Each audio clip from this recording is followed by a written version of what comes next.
Tapi kan saat itu di Apotek Kimia Farma tidak segencar sekarang pembukaan outletnya. Dulu kan apoteknya dikit, jadi untuk rekrutan apoteker itu masih lambat.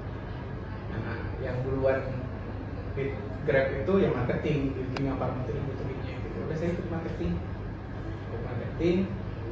Awalnya sih sesuatu hal yang saya kurang suka marketing itu, karena memang datang ke dokter itu apoteker dengan dokter itu kan teman sejawat. Jadi kita kayak mohon-mohon gitu ya. Padahal itu sebagian dari personal selling. Ya, ini kalau personal selling ya istilahnya yang paling utama adalah kedekatan. Kalau secara iklan kita mengiklankan diri kita, ya personal branding, appearance kita ke dokter. Jadi saya jadi tukang cuci mobilnya dokter, saya jadi tukang antar anaknya dokter. Jadi kedekatan itu yang digunakan.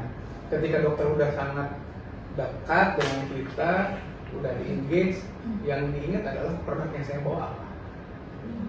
Jadi kalau misalnya saya kurang omset nih, akhir bulan nih produknya udah diresepin.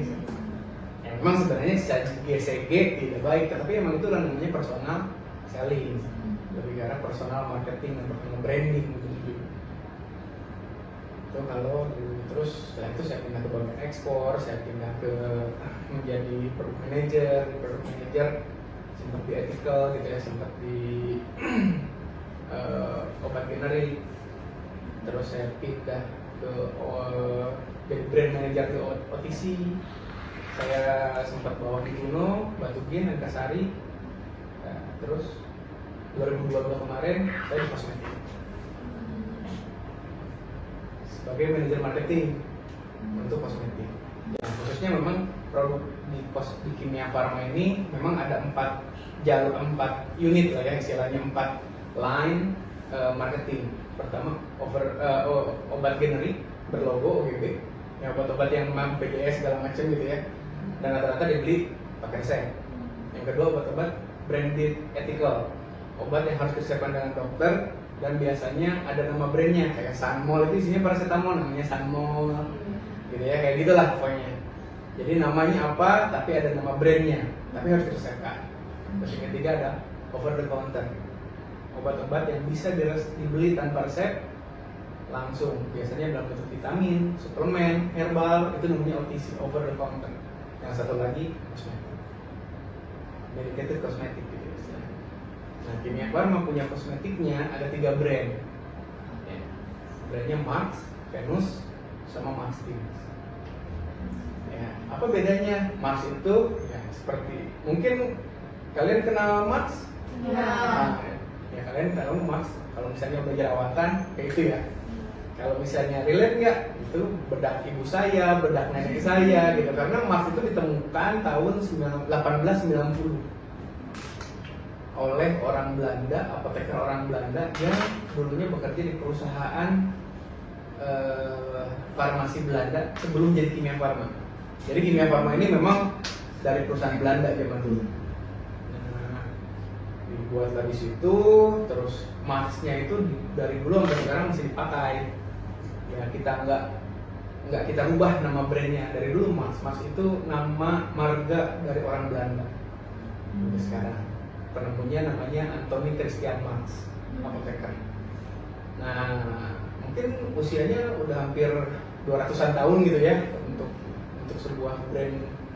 Cuman memang kekurangannya adalah kita sangat hati-hati karena brand ini brand heritage. Ya, kelas-kelasnya udah merubah nama brand itu sama kayak merubah Coca-Cola gitu ya. Coca-Cola itu kan nggak berubah logonya dari dulu sampai sekarang gitu aja Coca-Cola. Tapi orang dipotong C-nya tahu, C-nya C Coca-Cola gitu. Kalau Max ditutup dikit, M-nya M Max. Orang udah aware sekarang. Jadi kita harus hati-hati mau melakukan apapun, apalagi itu sebagai iklan. Karena dasar iklan itu usaha kita untuk naikin bagaimana orang tahu produk, bagaimana orang relate dengan produk, bagaimana orang bisa engage dengan produk dan orang mau beli produk kita dan menjadi advokasi untuk produk kita gitu kan, menjadi pembela kan gitu ya. Kalau misalnya ada satu brand, kalian misalnya punya motor Scoopy misalnya, terus kita bully Scoopy kalian karena kalian tuh ngerasa engage dengan Scoopy-nya, apa Scoopy boros segala macam. Kalian yang pengguna Scoopy kan langsung enggak dong, kopi saya itu enak, kopi itu gini. Jadi itu kalian itu sudah menjadi advokat untuk si brand tersebut. Ya kalau di motor ya, kalau misalnya di produk kalian pakai misalnya lip tint, Bare & Bliss atau Skin TV gitu ya untuk cushion atau produk apapun gitu ya. Kita lihat, oh itu ternyata mengandung ini. Enggak, aku pakai itu nggak jerawatan, aku pakai itu malah ini bagus. Dalam 1 minggu aja black apa namanya dark spotnya hilang. Karena kalian udah merasa bahwa aku mendapatkan, pertama aku tahu produk itu, aku udah relate dengan produk itu, terus aku mendapatkan manfaat dari situ. Sehingga kalau misalnya ada yang ngebully itu, sama kayak ngebully saya gitu. Ngebully brand, ngebully saya, itulah kekuatannya brand di situ. Sehingga kalau misalnya ngomongin tadi, bagaimana produk ini mau kita ya, untuk proses ke sana kan ada beberapa fase yang harus kita lakukan, fase-fase yang harus kita aktivasi. Kalau di marketing itu namanya aktivasi. Dari mulai bagaimana si brand ini dibuat, brand ini kita segmentasikan, brand ini kita buatkan DNA komunikasinya, sampai dengan orang itu dengan rasa relate untuk target market yang kita sasar. Kalau untuk dari 3 brand itu tadi, yang beriklan di TV itu apa aja? Kalau yang beriklan di TV itu sebenarnya saat ini kita sudah tidak melakukan iklan TV. Kalau tapi dulu 2018-19, terakhir kita 2019 itu hanya Max dan Venus. Martin itu belum sempat kita menaik iklan karena keburu COVID. Terus produk yang di launchingnya terlambat pada saat COVID, sehingga udah kita putuskan tidak iklan. Jadi iklannya karena yang kedua karena teenagers, ya kalian teenagers nih, kalian udah nggak nonton iklan ya. Pada dasarnya kalian udah nggak nonton iklan ya. Kalian nontonnya YouTube gitu ya. Gitu misalnya ads di sosial media, gitu mau di semua media yang personalisasi. Jadi media-media personalisasi itu ya pada saat kita nge-burst ads-nya ya udah kita mappingin buat siapa, si A, si B, si C, usia sekian, posisinya di mana, lokasinya di mana, geotaggingnya di mana jelas. Nah itu udah teenagers gitu, jadi sehingga kita fokuskan udah mana yang TV. Tapi kalau misalnya selain di TV ada iklan di mana? Kayak di media sosial kan pasti. Media sosial pasti. Yang kedua tuh gini, kalau kita memapping aktivitas marketing, kita selalu mengelompokkan ke dalam 3 kelompok. Pertama above the line, gitu ya, which is itu TV, radio, gitu ya. Kita punya dengan kerjasama dengan radio. Above the line itu di atas. Jadi ukurannya adalah, mungkin kalian udah belajar kali ya above the line itu. Jadi exposure-nya tinggi, biayanya tinggi. Tapi sekali bayar, iklan itu di TV, satu spot 30 detik, harganya 25 sampai 45 juta. Kalau itu hanya untuk memaparkan produk itu selama 30 detik.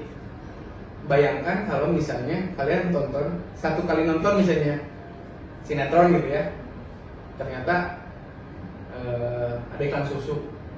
Sekali nonton itu kalian udah lihat itu 7 kali, 45 juta dikali 7 itu aja hitungannya. Tapi hitungannya berapa orang yang nonton di jam tersebut, ekosistemnya gitu ya. Jadi nah ada namanya cost per head, jadi biaya yang dikeluarkan untuk satu orang. Dan sementara kalau menurut riset, satu orang itu akan nempel iklannya ketika dia udah nonton di atas 7 kali. Ya. Nah yang kedua ya kan tadi radio ini segala macam, radio TV gitu, ada namanya out of home OH.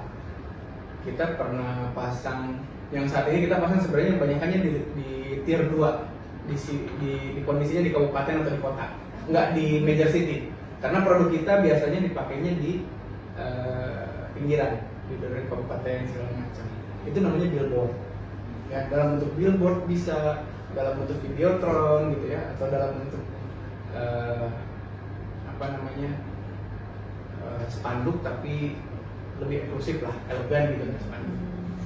Nah, terus yang itu ATL. Yang kedua namanya Through the Line. Through the Line itu digital, omni channel gitu ya. Kita ngomonginnya tadi yang digital, kita pasang ads di sosial media, kita pasang ads di e-commerce gitu ya. Tentunya untuk konversi.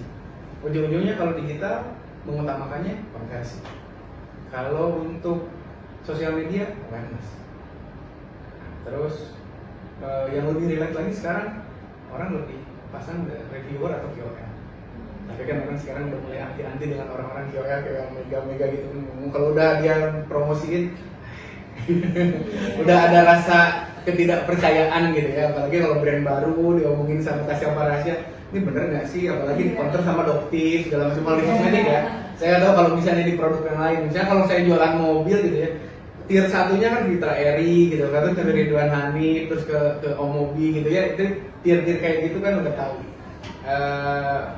Ya seperti itu menjadikan kalau misalnya tier mega itu bener nggak sih produk itu kredibilitasnya udah dibangun apa enggak baru masuk ke sini.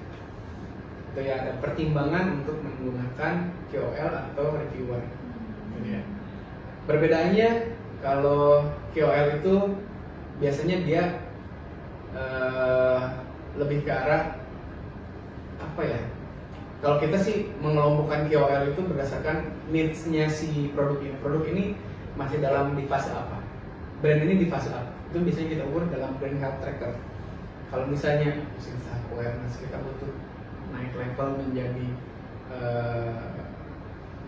apa namanya, dari aware menjadi engage gitu ya, menjadi relate segala macam. Oke.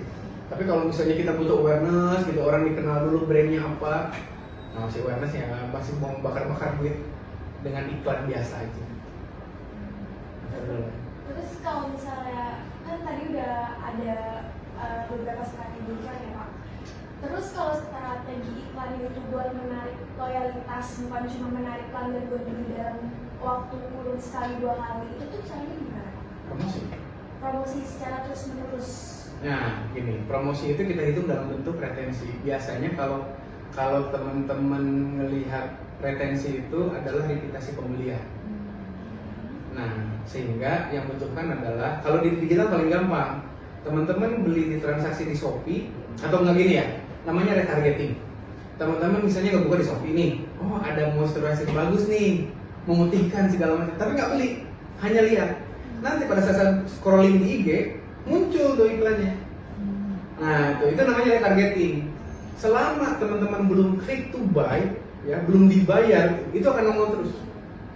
Nah, bagi yang kedua, bagi orang yang sudah beli, ya, retensi kan tadi, bagaimana cara misalnya meningkatkan efektivitasnya itu, ya, kalau sudah beli, kita udah prediksi lagi, si orang ini akan kita burst lagi ads-nya per berapa bulan. Karena kita satu produk itu kita prediksi habis berapa lama nih. Apalagi kalau misalnya skincare kan segede-gede gini ya. Iya. Akhirnya setengah bulan pun udah habis kayaknya. Nggak nyampe sebulan ya. Nggak nyampe ujung ke ujung, ya, tanggal 1 nggak sampai tanggal 31 gitu ya. Misalnya kalau setengah bulan ya udah gitu. Kita tahu ini 20 hari pakai, 20 hari kita bersebulan. Karena apa? Dasarnya database kita, teman-teman, kita tuh udah punya database itu dalam bentuk CRM. CRM itu kan udah ada di situ, emailnya, kalau dia beli dari mana udah ada tracking data journey pembelian. Itu jadi gampang. Oh, dulu pembelian ini didapatkan dari Shopee, yang dari mana iklannya? Misalnya, oh, misalnya burstnya misalnya dari IG, ya itu burst di IG-nya, gitu posisinya. Kalau misalnya ini ngambilnya langsung dari iklannya Shopee, ya di burstnya iklan Shopee-nya, ya kita buying tuh di iklan Shopee-nya. Jadi keluar ininya, kita ikutan program double date, payday gitu ya, kayak gitu atau apapun gitu ya, flash sale. Kalau ketika ada program itu contoh. Nanti pada saat teman-teman, karena gini, personalisasi kan. Baik nama siapa? Falisha sama Hemalia. Saya kira Maria. Mbak Hema sama Falisha itu kan beda. Buka aja ininya. Kalau promo juga beda muncul. Apa yang dibuka? Misalnya kalau Alicia sukanya moist. Di sini sukanya misalnya serum atau cushion. Yang lebih banyak beda-beda. Jadi yang munculnya tuh beda. Apalagi kalau produk itu belum dibeli sama sekali, muncul aja terus. Udah dibeli pun muncul sebenarnya. Karena emang algoritma kita, makanya kalau di marketing selalu ikutin algoritma itu kan diupdate dan tidak ada jadwal update algoritma. Dan itu yang kita pelajarin terus. Oh ini nanti ada perubahan lagi, kita belajar lagi. Jadi long life learner muncul. Oh ya, Mas, tapi dari ketiga brand yang Mas pegang, nah pasti kan ada kayak sih segmen konsumen kan. Betul. Nah, tapi kalau masing-masing dari ketiga brand ini tuh kayak gimana ya? Kalau dari Mas sendiri itu melihatnya dari apakah dari secara demografinya doang kah atau dari kayak perilaku konsumen kira-kira mereka ngarah kemana nih? Atau bahkan Mas kayak menggabungkan semua itu, demografinya juga dilihat sama ini. Dalam menentukan sebuah brand itu dibangun dalam bentuk brand plan, ya, rencana pengembangan brand. Di dalam brand plan itu kita tuh tidak hanya ngomongin market. Yang di awal kita paparkan adalah kita buka adalah market analisisnya di kategori tersebut. Misalnya kalau misalnya kosmetik ya kita ngomongin kosmetik. Kosmetik kita buka nih kedinginan ya. Iya Pak. Sama saya juga kedinginan cari yang pakai selotip ya.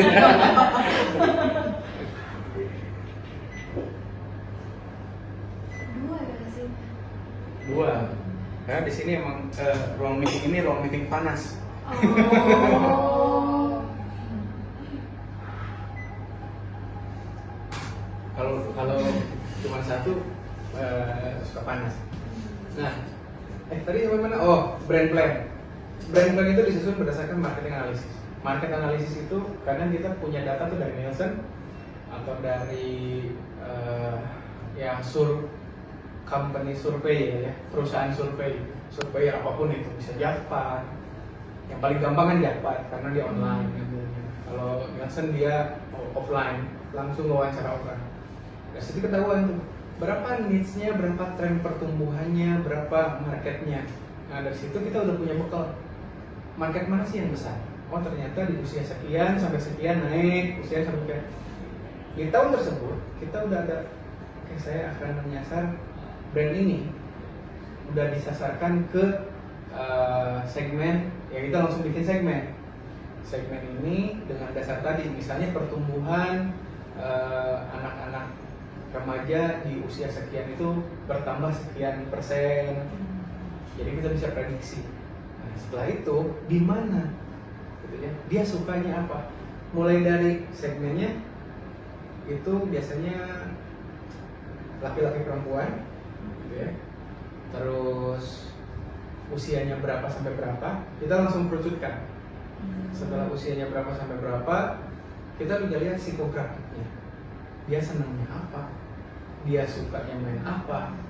Kalau misalnya liburan itu senang kemana, apakah dia orang rumahan apa orang senang nggak di rumah gitu ya. Kalau misalnya tiap Sabtu Minggu harus ke mall, ada kan orang-orang yang kayak gitu, nggak betah di rumah.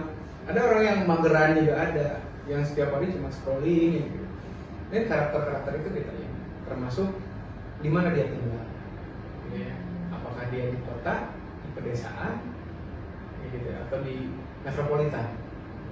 Dan semua karakter itu kita bangun, di blend menjadi sebuah persona. Namanya persona. Persona itu gini, saya akan memasarkan produk ini ke orang seperti apa.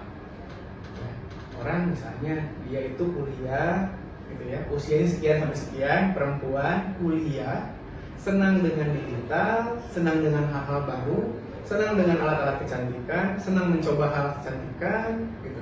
Itu persona kita bentuk dalam situ. Susah mencarinya? Susah. Tapi bagaimana cara mencarinya? Banyak sisinya. Ada part di mana dia senang digital, berarti kita akan masukkan dia ke dalam digital. Dia kalau senang jalan-jalan, jalannya di mall, kita akan buatkan dia misalnya terkait informasi di mall. Nah, kalau misalnya dia senang jalan-jalan rekreasi gitu ya. Nah, kalau relate di tempat-tempat menuju tempat rekreasi harus ada brandingan gitu. Gitu. Polanya seperti itu. Jadi masuk ke dalam sebuah persona. Jadi kalau persona itu kita menyebutnya target audience. Ya, tapi biasanya personal lah gitu ya, persona brand itu seperti apa. Nah kalau misalnya dia senang digital, kita explore lagi. Yang dibuka apa, dia senang buka TikTok apa IG? Karena dua platform ini platform yang bukan sama gitu, beda, benar-benar sangat berbeda. Yang di IG mungkin ya sekarang mungkin udah mulai agak ditinggalkan ya sama generasi kalian. IG itu yang udah jarang foto-foto segala macam, sekarang udah mulai video gitu ya. Nah, polanya seperti itu. Bahkan YouTube pun bikin YouTube Short hanya untuk itu. Dan YouTube Short sekarang udah bisa monetisasi. Itulah canggihnya dunia ini. Jadi kalau misalnya untuk mempromosikan iklan di Instagram sama TikTok itu butuh budget berapa Pak?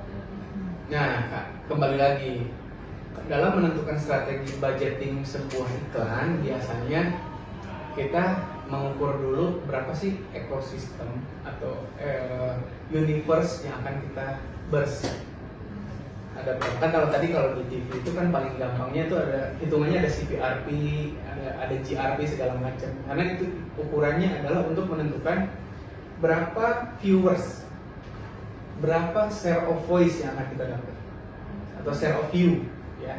Kalau di digital kan ngomongnya CPP gitu ya, cost per view, cost per click gitu ya, atau misalnya skip atau unskip. Nah hitungan kayak gitu. Misal ya ada kalau nggak salah ada GRP juga sih di digital itu. Jadi polanya, ekosistemnya itu biasanya sudah dibuatkan dalam bentuk digital, itu udah membukakan itu ya ekosistem itu. Karena kalau misalnya kita buka di social bakers atau apa gitu, itu ada ekosistem pengguna digital, berapa akun yang ini ya. Nah dari situ sebenarnya acuannya dalam setahun kita mau menargetkan ke berapa orang. Nah biasanya dengan histori tahun lalu. Kalau tahun lalu kita udah memasarkan ini, mengedukasi iklan ini ke 2 juta orang, dan kita sudah habis di 2 juta orang itu anggaplah 1 miliar gitu ya.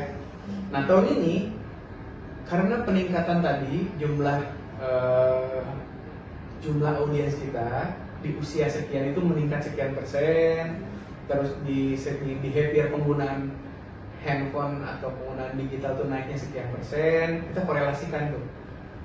Oke, tahun ini naik 10% deh. Dia dari 2 juta menjadi 2.200.000 misalnya.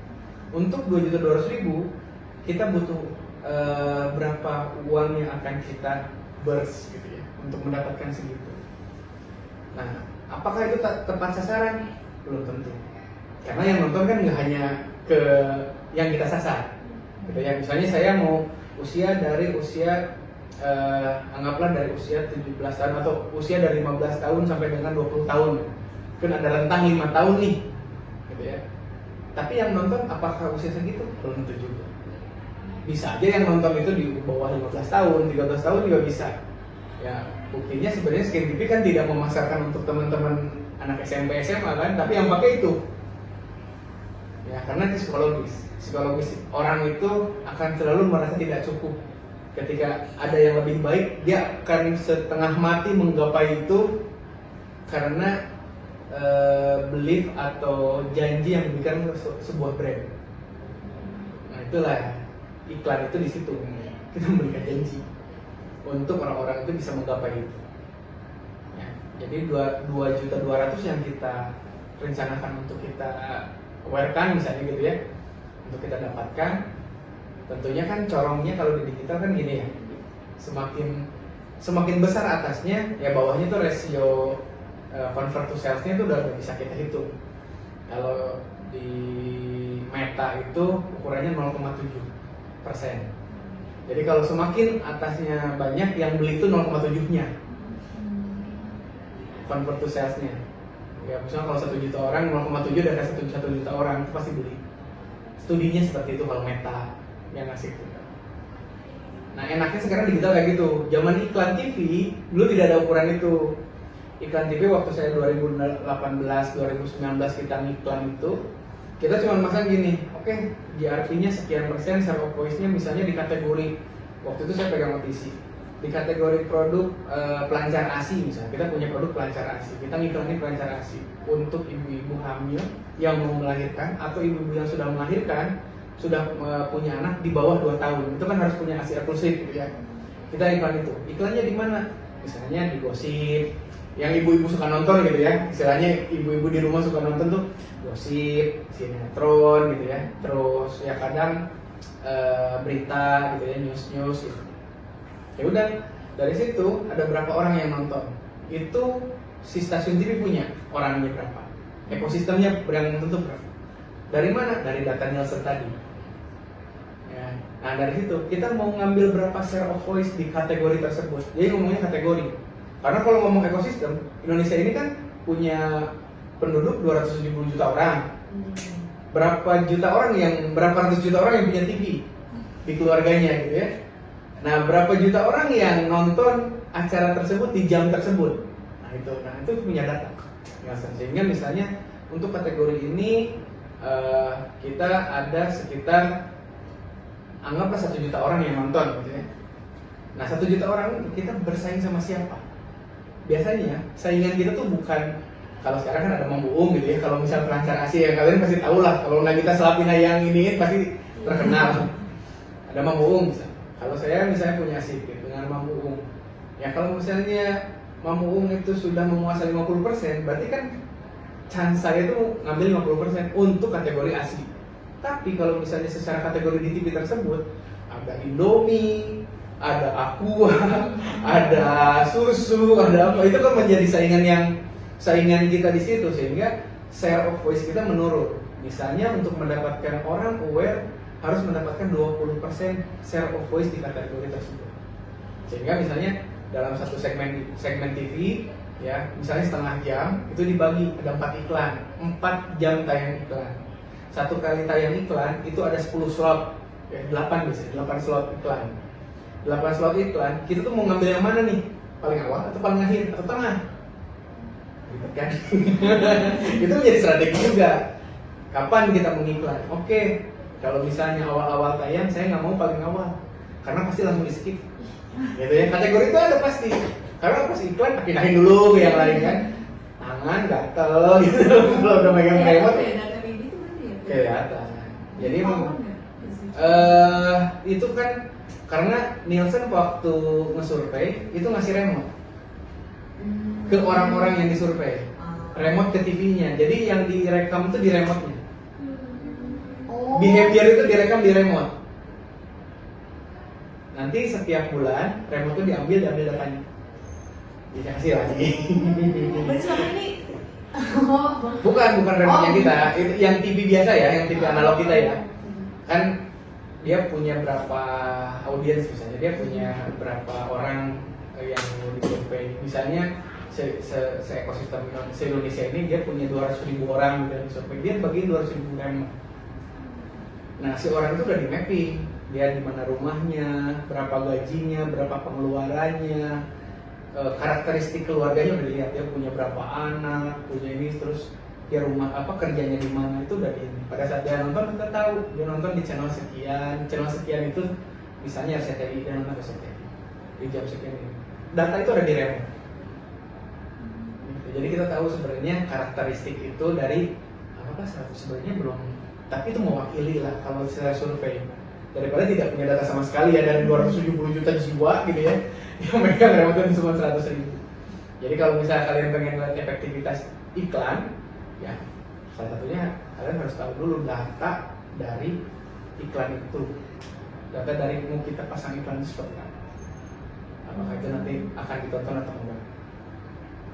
Terus kalau USP dari, jadi setiap produk itu pasti punya USP-nya Betul. kan Pak Mas. Terus itu gimana caranya agar USP ini tuh tersampaikan dengan jelas ke audiensnya gitu. Terus sama apa sih USP yang utama dari 3 brand ini? Nah, gini, namanya ngomongin USP itu kan namanya unique selling point. Ketika kalau misalnya produknya sama dengan yang lain kan nggak ada uniknya. biasanya ya mungkin gini, sama-sama kalau ya, kalian ingat kalau misalnya niacinamide gitu ya, pertama kali yang brand yang ngomongin niacinamide siapa tuh? Waktu itu Something atau siapa gitu ya, niacinamide gitu ya. Terus di-copy lah sama Something, di-copy sama ini. Jadi nggak ada USP-nya kan. Tapi apa yang di USP itu tidak serta-merta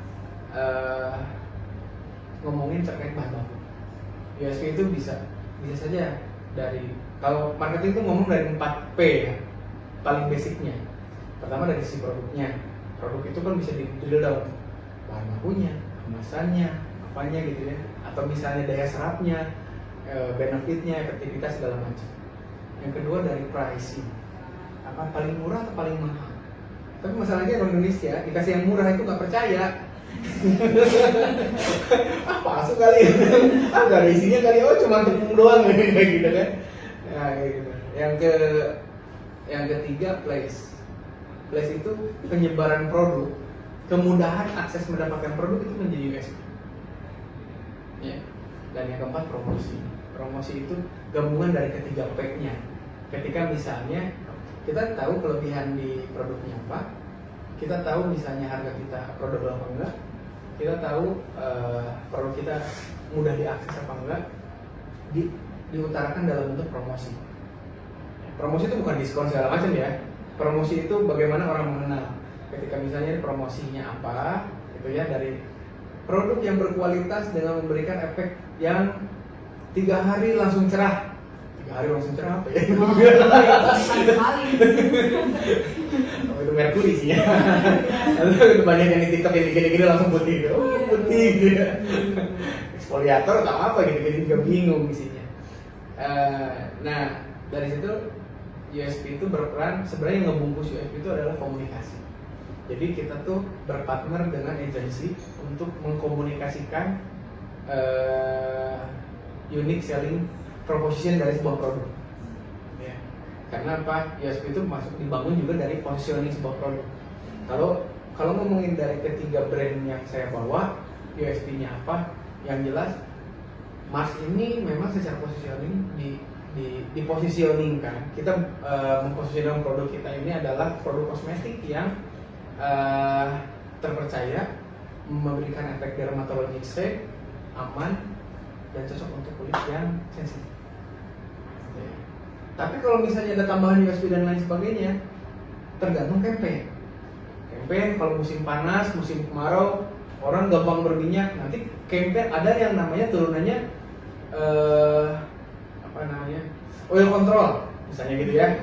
Nanti ngomongnya menyerap minyak.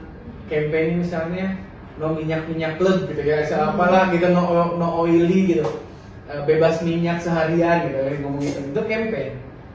Nah, terus kalau misalnya di luar rumah ngomongin SPF, ngomongin apalagi gitu ya, kayak gitu tuh dibalut dalam sebuah komunikasi. Jadi kalau misalnya ketiga brand itu USP-nya apa? Karena ketiga brand ini karakteristik kategorinya berbeda.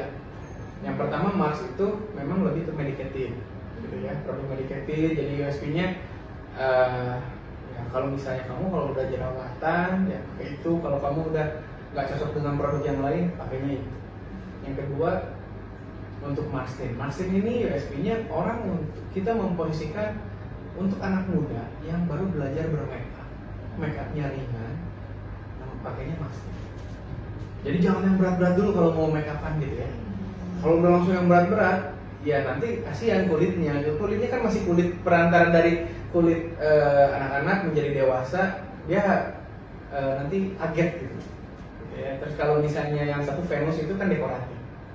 Ya USP-nya kalau dekoratif, dengan kita ngomongin dekoratif yang orang, ya kita ngomongnya dekoratif yang memberikan manfaat. Karena di dalamnya ada vitamin E, ada apa sih namanya? Saya lupa bunganya, saya tiba-tiba lupa. Pokoknya ada gitulah kandungan yang kita omongkan. Jadi tidak hanya memberikan warna, tapi memberikan nutrisi juga untuk kulit. Itu yang ngomongnya gitu biasanya kalau USP.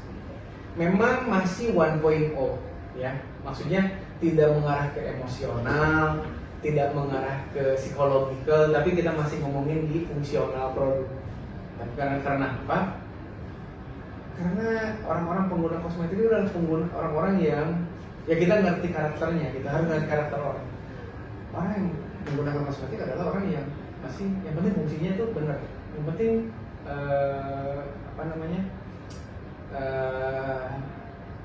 benefitnya terlihat.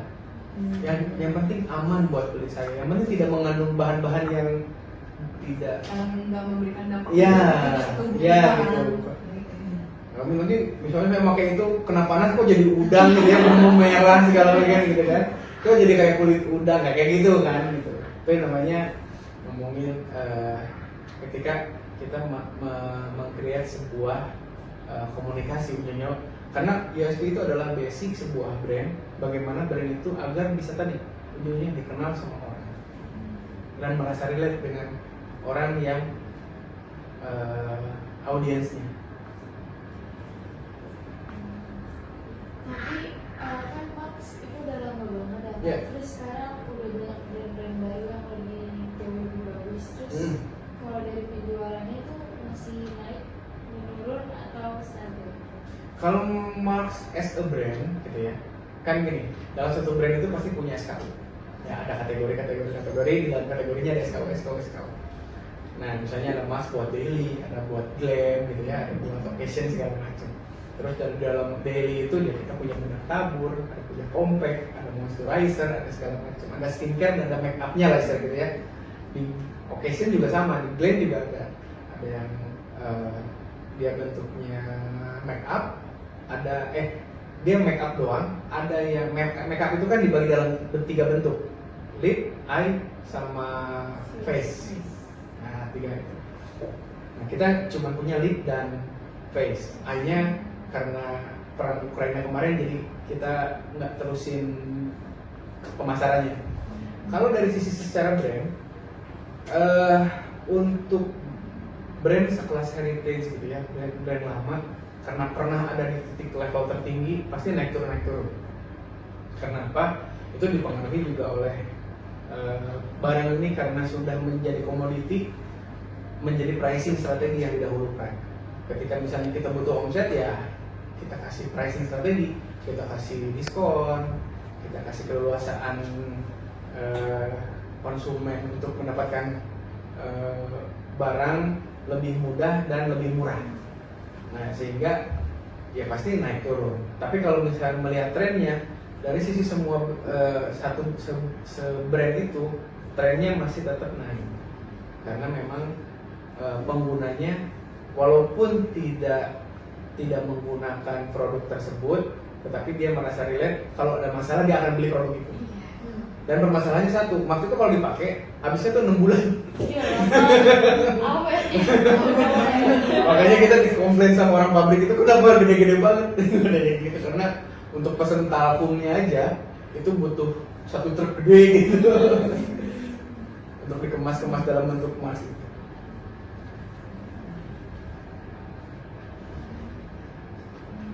Oh ya Mas, selama ini pernah nggak sih Mas itu kayak buat mengubah atau menyesuaikan kayak dari proposisi nilainya di iklan itu dari waktu ke waktu, dan apa yang melatar belakangi keputusan itu? Nah, balik lagi, kalau ngomongin iklan itu ngomongin tren, ya ngomongin tren, ngomongin situasi dan komunikasi.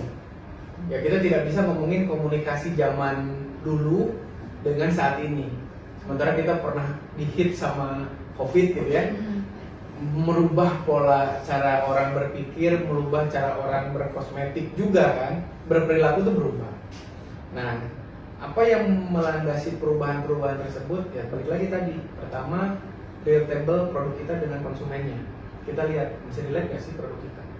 Yang kedua, ketika misalnya kita punya produk, mau pengembangan produk atau mau perubahan komunikasi, kita selalu melakukan namanya FGD survey, forum group discussion, gitu ya. Jadi kita mengajak beberapa usernya brand, mengajak usernya non brand. Jadi kan di situ digabung tuh ada pengguna, ada bukan pengguna, ada pengguna kompetitor gitu lah istilahnya, ada pernah menggunakan. Jadi biasanya ada 3 kelompok tuh. Kita kumpulin, kita paparkan, kita tes kalau ngomong kayak gini gimana, acceptable-nya gimana, kalau saya punya produk kayak gini, termasuk ada kemasan baru atau termasuk ada produk baru. yang akan dirilis. Kita tes dulu. Bahkan mereka, ternyata Max punya yang compact ya, ternyata Max punya ini, saya nggak tahu ada ini ya gitu. Untuk cerminan ke kita juga bahwa oh ternyata kita tuh tidak kuat meningkatkan awareness untuk produk yang ini gitu. Selalu seperti itu ya. Pada saat kita mau melakukan beberapa perubahan komunikasi atau perubahan strategi, ya terutama dalam melakukan promosi gitu ya, kita akan melakukan itu. Dan memang rutin setiap akhir tahun. Kemarin baru kita lakukan di bulan September, 2 bulan yang lalu. Ya itu September, karena kan kita penyusunan target itu mulai Oktober. September kita lakukan forum review. Nanti September depan kita bikin lagi gitu.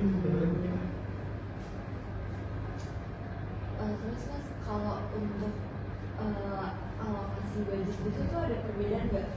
Gimana sih cara nentuinnya untuk budget di media sosial atau TV nasional dan sebagainya? Nah, terkait budget itu, oh iya tadi kan kalau sebelum masuk ke budget per pos itu ya, kan kita ada 3 tadi ya, ada ATL, TTL sama BTL.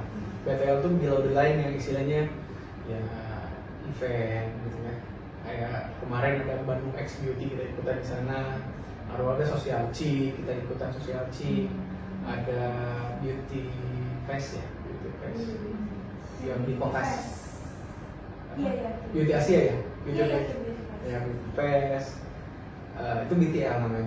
Atau outstore atau in-store promo, misalnya di Dandan lagi bikin aktivasi di outstore, kita kirim di sana. Atau misalnya di Watson kayak gitu, Watson sama Guardian ya. Kayak Guardian kan suka ada aktivasi gondola gitu ya, atau misalnya dia lagi ada mau lebaran tuh biasanya tuh semua jejerin ya, kita kirim SPG, kita buatin pop-up store gitu di mall kayak gitu. Walaupun produk-produk kampungan itu ada di mall, kita istilahnya kita tetap, jadi sasarannya gini, bukan produk yang kita jual, tetapi adalah presence. Iklan itu adalah presence, kehadiran sebuah brand di semua orang. Kalau teman-teman waktu teman-teman jalan lah ini, saya cuma tanya ke 4 orang ini, selama kalian perjalanan dari kampus kan? Iya. Nah, dari kampus ke sini, apa yang kalian ingat iklan di pinggir jalan? Minuman sih tadi. Iya, apa? Brandnya apa? Apa sih? Iya. Nipis Madu. Ya, Nipis Madu. Iya. Itu yang ada di top of mind kamu. Itu yang namanya top of mind. Presence itu yang harus hadir. Tapi suka minum nggak? Suka. Suka. Ya berarti kan relate kan? Iya. Karena pernah lihat, terus pernah minum, terus ngeliat oh ada. Itu namanya kehadiran brand di otak kita. Nah, sekarang gini, kita trial aja nih. Ini dampak dari iklan ya. Sorry ya kesana kemari ya. Kita ngobrolin sampai santai aja. Iya. Sebutkan 3 brand kembali. L'Oreal, Nah, Charm, Beda. sama. sama kan? Oh iya, sama. Iya kan kembali. Mau apa pun Oh, tapi beda brand maksudnya. Iya, 3 brand. L'Oreal, Charm, sama apa satu lagi? Softtek. Oh iya benar sama. Kan itu ngomongnya pembalut ya, bukan softtek ya. Generic brandnya adalah softtek. Iya. Ya. Tapi yang disebutkan nomor 1 adalah top of mind. Berarti yang sering kamu pakai, yang kamu ingat kalau beli ke store. Malu. Bener nggak? Lifebuoy. Lifebuoy. Iya. Nah, kayak Aqua. Kayak Panadol. Aqua. Kalian ngomong ke warung beli Aqua dikasih le mineral. Komplain nggak? Enggak. Itu beratnya kalau brand sudah menjadi generic brand. Susah kita mengarahkannya, makanya aku nggak pernah ngomongin ya aku juga nggak tahu KDM ngomongin Aqua bukan dari gunung dari bor itu kan apa itu digoreng sama emang beneran begitu gitu ya. Masalahnya dia sudah ngomongin emosional, makanya kalau iklan Aqua udah nggak ngomongin lagi air, nggak ngomongin komposisi air, beda sama air mineral, ngomongin ada manis-manisnya, dia masih di basic. Aqua itu udah ke fokus ngomonginnya ke kemanusiaan. Dia saya udah ngirim air di Indonesia Timur, air bersih segala macam. Benar nggak? Dia udah bingung mau kemana dia meningkatkan brand presence itu sama brand awareness atau brand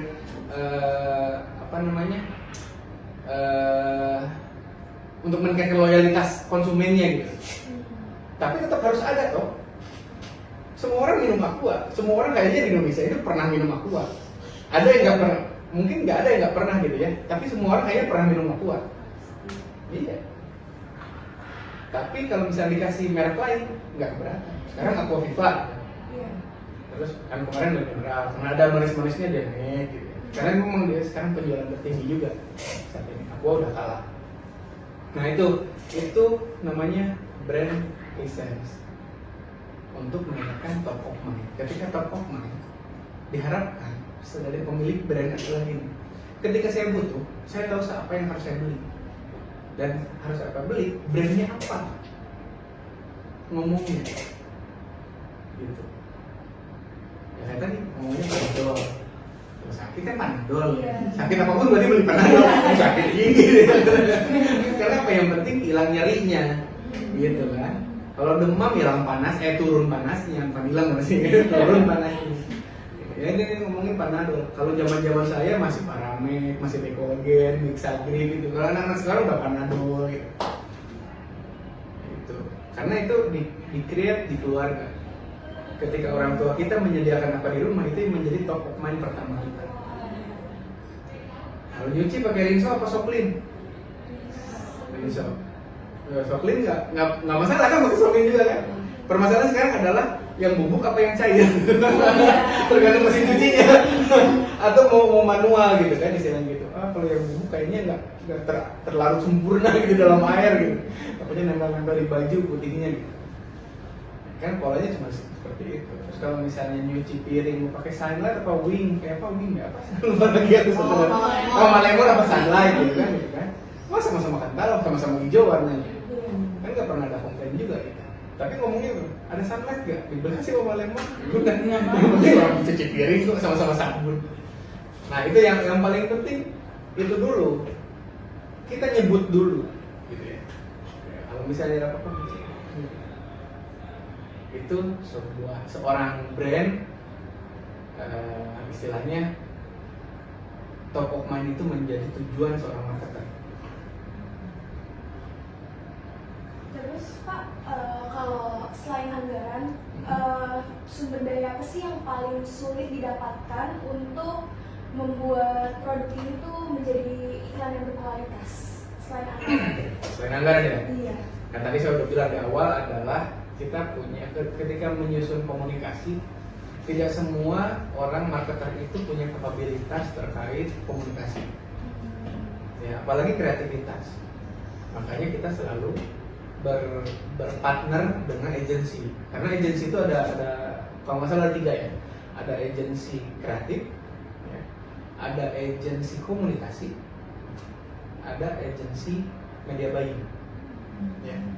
Karena misalnya kalau agensi kreatif itu biasanya dia membuat kreativitas dari brand kita. Ketika brand kita tahu apa nih, dia akan membuatkan kreasi-kreasinya, mulai dari logonya, tagline-nya keluar muncul apa.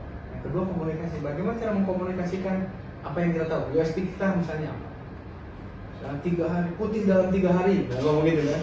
Komunikasi itu dia olah. Kalau itu terlalu ekstrim, ganti ini. Orang komunikasi ini yang akan berhubungan dengan Badan POM.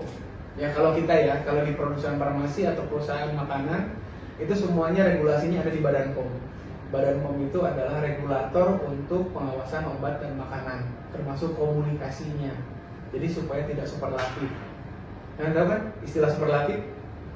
Di atas klaim. Nah, jadi kalau kalian nanti bekerja di perusahaan komunikasi, harus ingat tuh, klaim ini nggak boleh overklaim. Putih itu ya nggak boleh putih. Kalau nggak salah, ada pemutih itu, bukan pemutih ya, sabun. Mencerahkan. Ya, mencerahkan, bukan memutihkan bahasanya. Memutihkan itu nggak boleh. Ya, itu jadi mencerahkan. Nah, itu resources itu yang perlu kita bangun. Tapi tidak semua marketer itu bisa di situ. Karena memang perlu resources agency, perlu resources. Yang kedua videographer itu kan teknik DOP segala macam itu kan ada orang tekniknya lah istilahnya. Kalau misalnya bikin iklan cuma gini doang, apa teman-teman? Kalau misalnya kalau makanan harus dari atas angle-nya, kalau sedih itu angle-nya ambil dari mana, itu orang-orang DOP, director of photography yang. agensi itu ya, production house itu harus punya. Nah itu dibalut dalam bentuk, tapi ujungnya hulunya itu adalah komunikasi. Nanti komunikasi akan diturunkan ke